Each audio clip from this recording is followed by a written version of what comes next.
नमस्कार दोस्तों, मैं विजय पाटिल। आज हम सीखने वाले हैं हिंदी विषय की गद्य रचना, जिसका नाम है आदर्श बदला। इस रचना के लेखक हैं सुदर्शन। दोस्तों, किसी भी रचना को पढ़ने से पहले उस रचना के रचनाकार के व्यक्तित्व को समझेंगे तो उनकी रचना समझने में हमें आसानी होती है। तो चलो पहले हम लेखक का परिचय कर लेते हैं। सुदर्शन जी का जन्म 29 मई 1895 को सियालकोट में हुआ। इनका वास्तविक नाम बद्रीनाथ है। इन्होंने प्रेमचंद की लेखन परंपरा को आगे बढ़ाया। साहित्य को लेकर इनका दृष्टिकोण सुधारवादी रहा। इनकी रचनाएं आदर्शोन्मुख यथार्थवाद को रेखांकित करती है। साहित्य सृजन के अतिरिक्त इन्होंने हिंदी फिल्मों की पटकथाएं और फिल्मी गीत भी लिखे हैं। हार की जीत इनकी प्रथम कहानी है और हिंदी साहित्य में विशिष्ट स्थान रखती है। इनकी कहानियों की भाषा सरल, पात्रानुकूल तथा प्रभावोत्पादक है। इनकी कहानियां घटना प्रधान है। रचनाओं में प्रयुक्त मुहावरे इनकी साहित्यिक भाषा को जीवंतता और कथ्य को प्रखरता प्रदान करते हैं। इनका निधन 9 मार्च 1967 में हुआ। चलो कुछ विस्तार में हम इनका और परिचय कर लेते हैं। सुदर्शन जी का जन्म 29 मई 1895 को सियालकोट में हुआ। यह सियालकोट भारत पाक विभाजन के बाद अब पाकिस्तान में चला गया है। इनका वास्तविक नाम बद्रीनाथ है और उपनाम सुदर्शन। कहते हैं इनका जन्म एक गरीब ब्राह्मण परिवार में हुआ था। इनके पिता का नाम पंडित गुरुदीप्ता मल्ल था, जो शिमला में एक प्रेस में काम करते थे। सुदर्शन जी ने बीए तक की शिक्षा हासिल की थी। उर्दू और हिंदी भाषा का उन्हें ज्ञान था। उर्दू की पत्रिकाओं में संपादकीय काम उन्होंने किया हुआ है। इन्होंने प्रेमचंद जी की लेखन परंपरा को आगे बढ़ाया है। प्रेमचंद जी ने पहले उर्दू साहित्य में लेखन कार्य शुरू किया था और बाद में हिंदी साहित्य में अपना योगदान दिया है। उन्हीं की तरह इन्होंने भी पहले उर्दू साहित्य में योगदान दिया है और बाद में हिंदी साहित्य में योगदान दिया है। साहित्य को लेकर इनका दृष्टिकोण सुधारवादी रहा। मतलब समाज में जो गलत रूढ़ियां हैं, परंपराएं थी, अंधविश्वास था, उस ओर इन्होंने लोगों का ध्यान आकर्षित किया और अपना साहित्य निर्माण किया और साहित्य के माध्यम से समाज में सुधार निर्माण करने का प्रयास किया हुआ है। इनकी रचनाएं आदर्शोन्मुख यथार्थवाद को रेखांकित करती हैं। मतलब जो वास्तव है, सच है, वह उन्होंने अपनी कहानियों के माध्यम से पाठकों तक पहुंचाने का काम किया है। इसके अलावा इन्होंने हिंदी फिल्मों की पटकथाएं और फिल्मी गीत भी लिखे हैं। धूप चाव फिल्म का गाना बाबा मन की आंखें खोल, दुनिया क्या है एक तमाशा, 4 दिनों की झूठी आशा, इसके समान बहुत सारे गीत लिखे हुए हैं। इनका एक बहुचर्चित गाना है, तेरी गठरी में लागा चोर मुसाफिर जाग जरा। सुदर्शन जी की हार की जीत ये प्रथम कहानी है। हिंदी साहित्य में ये कहानी बहुचर्चित प्रसिद्ध कहानी मानी जाती है। हिंदी साहित्य में विशिष्ट स्थान रखती है। इनके साहित्य की विशेषता यह है कि वे सुधारवाद, आदर्शवाद और यथार्थवाद को अपनी कहानी के माध्यम से पाठकों तक पहुंचाते हैं। मतलब कहानी के माध्यम से कुछ सीख पाठकों को मिलती है। मतलब सुधारणावादी और जो वास्तव है उसका चित्रण वो अपनी कहानियों के माध्यम से करते हैं। उनके साहित्य की भाषा बहुत ही सरल, सहज, मुहावरेदार, पात्रानुकूल तथा प्रभावोत्पादक है। भाषा सरल होने की वजह से समझने में आसान है। इनकी कहानियां घटना प्रधान है, मतलब किसी आंखों के सामने वाली घटना या प्रसंग को वह अपने साहित्य में चित्रित करते हैं। मुहावरेदार भाषा की वजह से कहानी में जीवंतता, प्रखरता दिखाई देती है। ऐसे महान लेखक की मृत्यु 9 मार्च 1967 में हुई। दोस्तों, लेखक परिचय इसलिए जरूरी है कि इस जानकारी पर एक वाक्य में उत्तर लिखिए करके सवाल पूछे जा सकते हैं। जैसे कि हमने देखा सुदर्शन जी का नाम, तो सवाल इस तरह पूछा जा सकता है, सुदर्शन जी का नाम क्या है? तो हम लोग उत्तर देंगे, सुदर्शन जी का नाम बद्रीनाथ है। दूसरा सवाल पूछा जा सकता है कि इन्होंने किनकी परंपरा आगे चलाई है? तो इसका उत्तर होगा, इन्होंने प्रेमचंद जी की परंपरा आगे चलाई है। और एक सवाल पूछा जा सकता है, सुदर्शन जी की पहली कहानी कौन सी है? तो इसका जवाब इस तरह होगा कि हार की जीत, यह सुदर्शन जी की पहली कहानी है। सुदर्शन जी ने बहुत सारी साहित्यिक विधाओं में लेखन कार्य किया है, तो हम उनकी प्रमुख कृतियों को भी देख लेते हैं।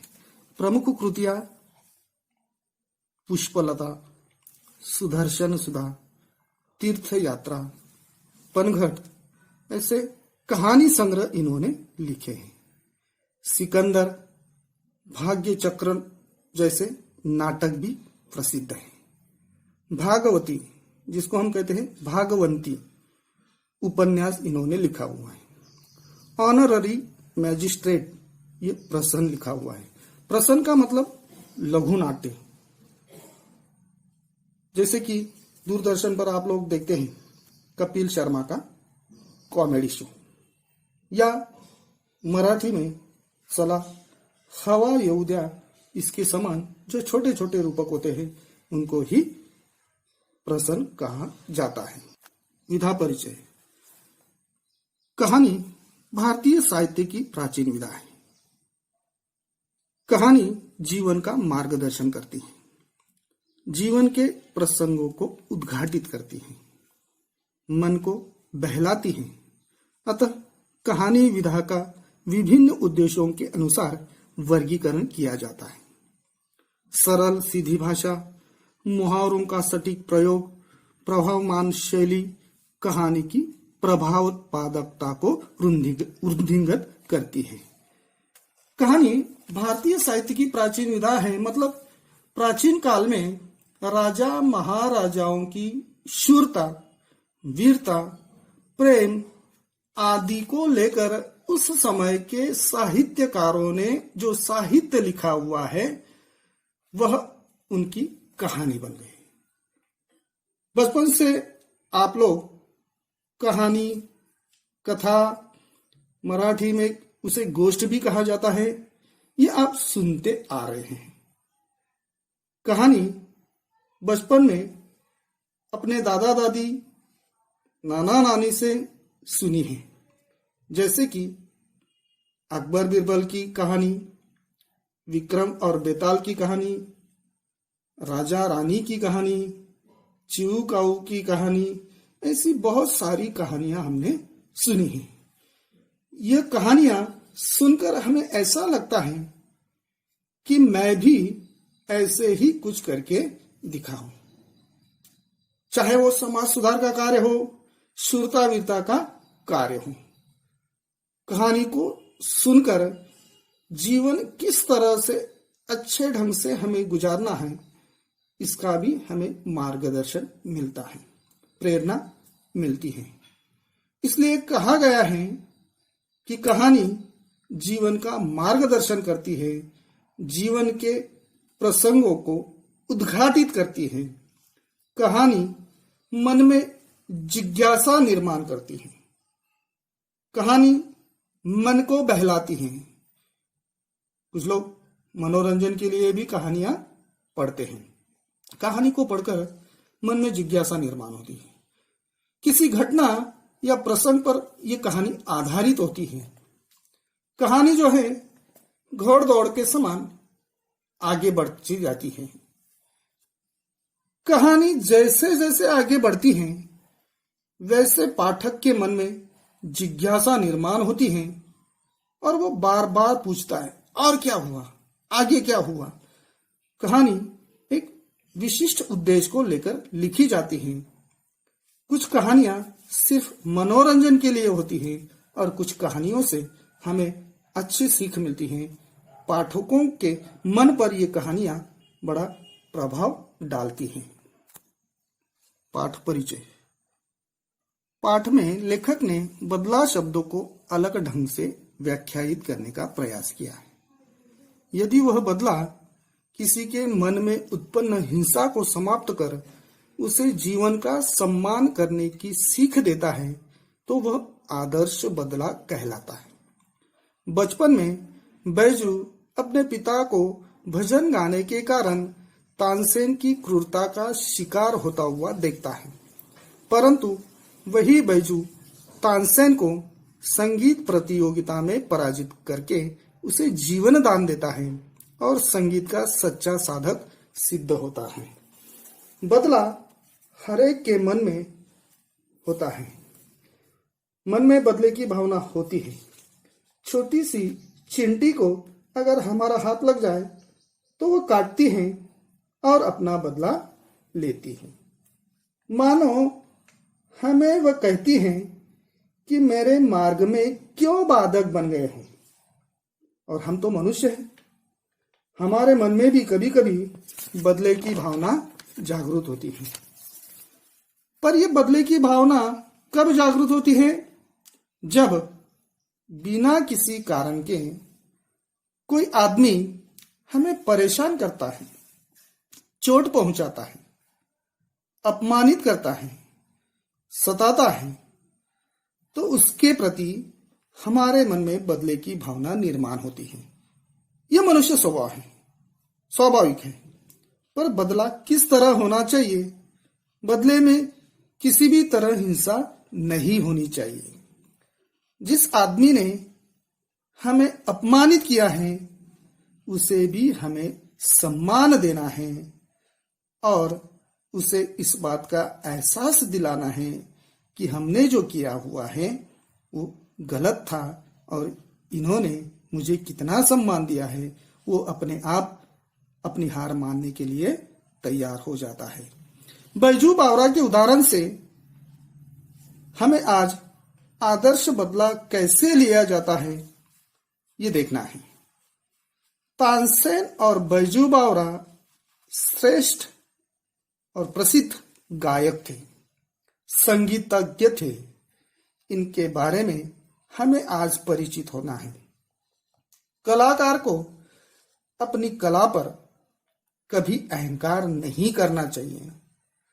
हर एक के पास कला होती है, हर एक को कला प्रस्तुत करने का अवसर मिलता है, परंतु कुछ लोग मेरी ही कला श्रेष्ठ है ये अहंकार करते हैं। ऐसा अहंकार नहीं करना चाहिए। दूसरों की कला भी अच्छी है और यह सहन नहीं होता, इसलिए उससे बदला लेना ये गलत बात है। यहाँ हमें ये सीखना है कि कलाकार को हमेशा कला का सम्मान करना चाहिए। इस कहानी के बारे में आपके मन में जो जिज्ञासा निर्माण हुई है, इसकी वजह से मैं आपको पहले इसका संक्षेप में सारांश बता देना चाहता हूं, ताकि आपके मन में जो जिज्ञासा निर्माण हुई है वो शांत हो जाए। चलो देखते हैं कहानी का सारांश संक्षिप्त में। ये कहानी मुगल सम्राट अकबर बादशाह के जमाने की है और आगरा शहर में घटित हुई है। सम्राट अकबर ज्यादा पढ़े लिखे नहीं थे, इसलिए वे राजकाज संभालने के लिए अपने दरबार में विद्वान लोगों को रखते थे, उनकी सलाह लेते थे, उनकी मदद से कारोबार चलाते थे। उन दरबारी लोगों को बादशाह के दरबार में नवरत्न भी कहा जाता था। आपको मालूम होगा कि उनके दरबार में बीरबल, तानसेन जैसे विद्वान भी थे। आप लोगों ने टीवी में ये सीरियल देखा होगा, अकबर और बीरबल। बीरबल बहुत होशियार विद्वान था। किसी को भी अपनी विद्वत्ता के बल पर वह निरुत्तर कर देता था। किसी भी समस्या का हल वह विद्वत्ता से कर देता था। रही बात तानसेन की, तानसेन जी एक संगीतज्ञ था, गायक था। अच्छे ढंग से वो गीत गाता था। अपनी कला पर उन्हें नाज था, घमंड था। उसे ऐसा लगता था कि मेरे समान संगीत कला में दूसरा कोई विद्वान नहीं है, मेरे समान कोई गीत गा नहीं सकता। जो गाने की कोशिश करता उससे वो प्रतियोगिता करता था। संगीत के क्षेत्र के कुछ सवाल उसे पूछता था। अगर गाने वाले ने सही जवाब दिए तो उसको जीवन दान दिया जाता था, और उनके सवालों का जिन्होंने जवाब नहीं दिया तो उन्हें मृत्यु दंड की वो सजा सुनाता था। इसलिए आगरा शहर में कोई गाने की हिम्मत नहीं करता था।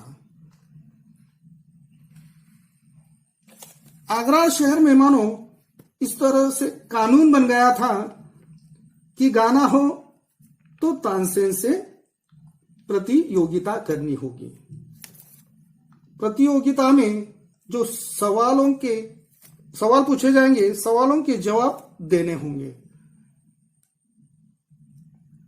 उन्हें दरबार में अपनी योग्यता सिद्ध करनी पड़ती थी।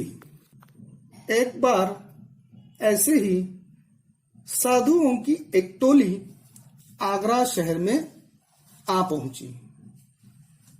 टोली में 10-12 साधु थे। उसमें बैजू बावरा के पिता भी थे, साथ में छोटा 10 साल का बैजू बावरा भी था। साधुओं की टोली आगरा शहर में गाना गाते हुए शामिल हुई। साधुओं की टोली को सेवकों ने पकड़कर दरबार में ले आए। दरबार में तानसेन के सामने उन्हें पेश किया गया। तानसेन कहते हैं कि तुम्हें मालूम नहीं, इस शहर में गाना मना है, और गाना है तो पहले मेरे सवालों का आप लोगों को जवाब देना होगा, मेरे साथ प्रतियोगिता करनी होगी। अगर आप जीत गए तो गा सकते हैं, और आपने सवालों के जवाब ठीक से नहीं दिए तो आपको शिक्षा सुनाई जाएगी। तो उस समय प्रतियोगिता शुरू हुई। उन साधुओं को तानसेन ने संगीत के बारे में सवाल पूछे। साधु मंडली इन सवालों का जवाब नहीं दे पाई, इसलिए साधु मंडलियों को मृत्यु दंड की शिक्षा सुनाई गई। अज्ञान की वजह से साधु मारे गए। उनमें बैजू के पिता भी थे। उस समय बैजू 10 साल का बालक था, इसलिए उसकी जान बख्श दी गई।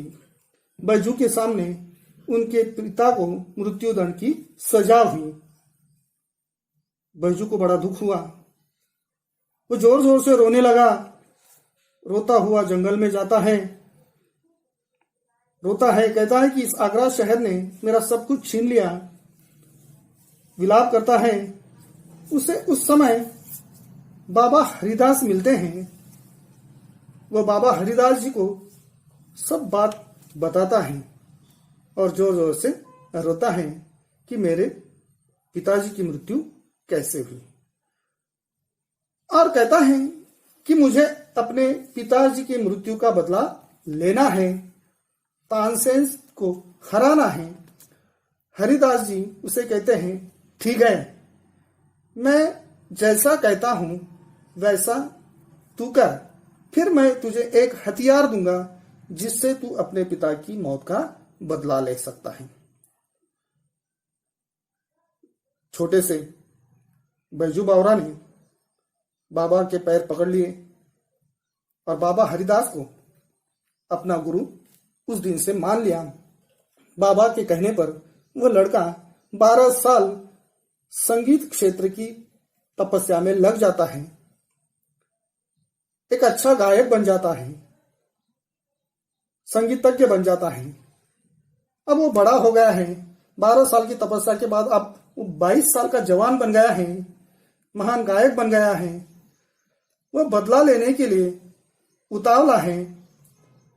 एक दिन बदला लेने की भावना से वो आगरा शहर पहुंचता है। आगरा शहर में पहले के समान ही वो गीत गाता हुआ गलियों में फिरता है। उस समय पहरेदार वहां आते हैं, दरबारी जो सेवक हैं वो आ जाते हैं और उन्हें पकड़कर ले जाते हैं। दरबार में तानसेन के सामने उसे पेश किया जाता है। तानसेन उसे भी पूछता है कि तूने इस शहर में गाने की जरूरत कैसे की? अगर तू इतना ज्ञानी है, विद्वान है, तो मेरे साथ प्रतियोगिता कर, मेरे सवालों का जवाब दे। अगर तुम सही जवाब देते हो तो तुम्हें गाने की परमिशन मैं दूंगा। मेरे साथ तुम्हें प्रतियोगिता करनी होगी। बैजू बावरा कहता है, ठीक है महाराज। बैजू बावरा ने प्रतियोगिता में अपनी विद्वत्ता सिद्ध कर दी और बैजू ने तानसेन को हरा दिया। जब तानसेन को अपनी मौत सामने दिखाई देती है तो जानकी भीख बैजू से मांगता है। तब बैजू उसे 12 साल पहले वाली घटना याद दिलाता है। कहता है कि 12 साल पहले ऐसे ही मेरे पिताजी जान की रक्षा के लिए तुम्हारे सामने गिड़गिड़ा रहे थे, पर तुमने उसे मृत्युदंड की सजा सुनाई। उस वक्त तुमने मेरी जान बख्श दी थी। मैं उस समय 10 साल का लड़का था। जिस तरह तुमने मेरी जान बख्श दी थी, उसी तरह चलो आज मैं तुम्हारी जान बख्श देता हूं।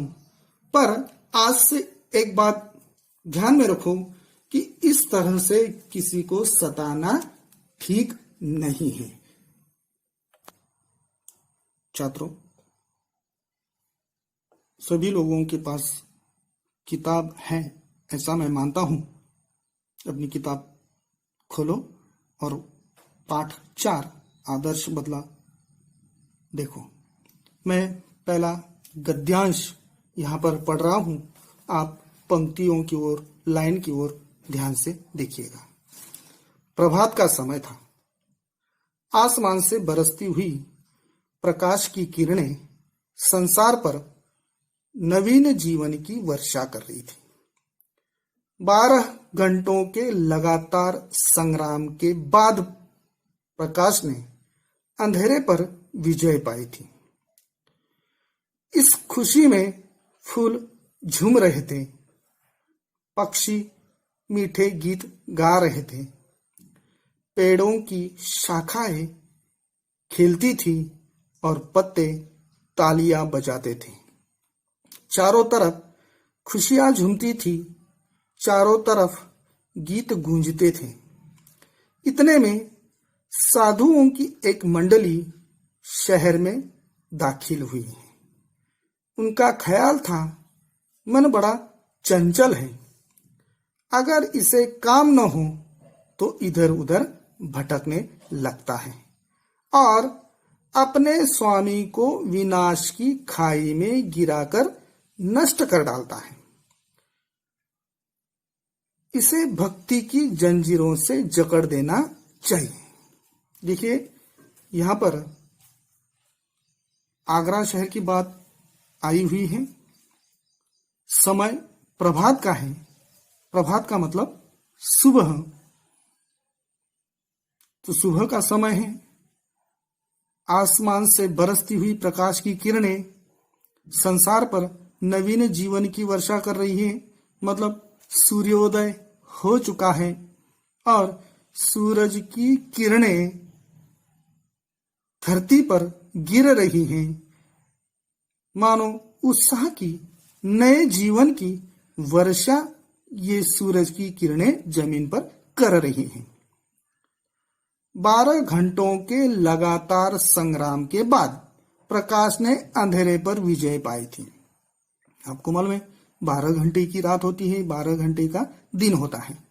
रात तो अब ढल चुकी है, 12 घंटे यहाँ पर मानो प्रकाश ने अंधेरे पर विजय पाई है। इसका मतलब प्रकाश अब फैला हुआ है, सूरज निकल चुका है, रात समाप्त हो चुकी है। इस खुशी में फूल झूम रहे हैं, मतलब सुबह हुई है, सुबह का माहौल अच्छा है, प्रसन्न है, चारों तरफ फूल खिले हुए हैं, पक्षी मीठे गीत गा रहे हैं, मतलब घोंसलों से बाहर निकल रहे हैं, उनकी चहचहाट यहाँ पर सुनाई दे रही है। पेड़ों की शाखाएं खेलती हैं मतलब हवा के झोंकों की वजह से वह हिल रही हैं और पत्ते तालियां बजाते थे। पत्ते तालियां बजाते थे मतलब हवा की वजह से पत्ते एक दूसरे से टकरा रहे हैं और उसमें से आवाज आ रही है। ये आवाज मानो उन पत्तों की तालियां हैं। चारों तरफ खुशियां झूमती हुई प्रसन्न माहौल है, चारों तरफ गीत गूंजते हैं। इतने में साधुओं की एक मंडली शहर के अंदर दाखिल हुई। सुबह का समय है, साधुओं की एक टोली आगरा शहर में पहुंच चुकी है। साधुओं का काम है लोगों को अच्छी सीख देना, भगवान का नाम स्मरण करना, भगवत भक्ति करना, और ये भगवत भक्ति के गीत गाते हुए आगरा शहर में पहुंच जाते हैं। साधुओं का ख्याल था कि मन बड़ा चंचल है, मन कहीं भी भटकता है, अगर उससे काम न हो तो इधर उधर भटकने लगता है और अपने स्वामी को विनाश की खाई में गिराकर नष्ट कर डालता है। मतलब बुरे काम मनुष्य के हाथ से हो सकते हैं, इसलिए मन को हमेशा किसी न किसी कार्य में लगाए रखना चाहिए। तो जिस तरह से आप लोगों ने देखा होगा कि हमारे शहर में भी कुछ साधु लोग भटकते हैं, खास करके नाथपंथी जो साधु मंडली है, वो गीत गाते हुए, हारमोनियम बजाते हुए शहर में वो जो संगीत की पेटी होती है वो बजाते हुए भगवत भक्ति के गीत गाते हुए अपने शहर में घूमते हुए आप लोगों को नजर आए होंगे, आपने देखा होगा। वैसे ही ये साधु मंडली आगरा शहर में पहुंचते हैं और भगवत भक्ति के गीत गा रहे हैं। उन्हें इस बात की खबर नहीं थी कि आगरा शहर में इस तरह गाना गाने से मना किया गया है। उन्हें मालूम न था, इसकी वजह से वो अपनी ही धुन में, अपनी ही भक्ति में वो गीत गा रहे थे, भगवत भक्ति कर रहे थे, भगवान का नाम स्मरण कर रहे थे। साधु गाते थे, सुमर सुमर भगवान को, मूर्ख मत खाली छोड़ इस मन को। यहाँ पर बताया गया है कि सुमर सुमर भगवान को, मतलब स्मरण कर, स्मरण कर किसका? भगवान का। सुमर स्मर, स्मरण करो, स्मरण करो भगवान का। मूर्ख मत खाली छोड़ इस मन को। मूर्ख, हे मूर्ख मनुष्य, इस मन को खाली मत छोड़। मन अगर खाली रहा तो उसमें तरह तरह की बातें आती रहती हैं। उसमें कुछ अच्छी बातें होती हैं, कुछ बुरी बातें होती हैं। अगर बुरे ख्याल, बुरी बात मन में आ गई तो स्वामी का मतलब अपना विनाश निश्चित है। इसलिए मन को क्या करो, अटकाए रखो। किस में अटकाए रखो? भगवत भक्ति में अटकाए रखो। इस परिच्छेद में गद्यांश पर सवाल पूछा जा सकता है कि प्रभात के समय का माहौल। तो हम लोग आकलन कृति के लिए ये सवाल देखेंगे। उसमें हम लोग इस तरह का जवाब लिख सकते हैं कि फूल झूम रहे हैं, पंछी मीठे गीत गा रहे हैं, पेड़ों की शाखाएं खेलती हैं और पत्ते तालियां बजाते थे। इस तरह के आकलन कृति के लिए हम जवाब लिख सकते हैं। आधे आधे अंक के लिए यहाँ पर एक एक उत्तर होगा। इस तरह से 4 यहाँ पर बातें बताई गई है। फूल झूम रहे हैं, पंछी मीठे गीत गा रहे हैं, पेड़ों की शाखाएं खेल रही हैं, पत्ते तालियां बजा रहे हैं। जब संसार को त्याग चुके थे, उन्हें सुर ताल की क्या परवाह थी। कोई ऊंचे स्वर में गाता था, कोई मुंह में गुनगुनाता था। और लोग क्या कहते हैं, इन्हें इसकी जरा भी चिंता न थी। ये अपने राग में मगन थे कि सिपाहियों ने आकर घेर लिया और हथकड़ियां लगाकर अकबर बादशाह के दरबार को ले चले। यह वह समय था जब भारत में अकबर की तूती बोलती थी और उसके मशहूर रागी तानसेन ने यह कानून बनवा दिया था कि जो आदमी राग विद्या में उसकी बराबरी न कर सके वह आगरे की सीमा में गीत न गाए और जो गाए उसे मौत की सजा दी जाए। बेचारे बनवासी साधुओं को पता नहीं था, परंतु अज्ञान भी अपराध है। मुकदमा दरबार में पेश हुआ। तानसेन ने राग विद्या के कुछ प्रश्न किए। साधु उत्तर में मुंह ताकने लगे। अकबर के होठ हिले और सभी साधु तानसेन की दया पर छोड़ दिए गए। दया निर्बल थी, वह इतना भार सहन न कर सकी। मृत्युदंड की आज्ञा हुई। केवल एक 10 वर्ष का बच्चा छोड़ा गया। बच्चा है, इसका दोष नहीं, यदि है भी तो क्षमा के योग्य है।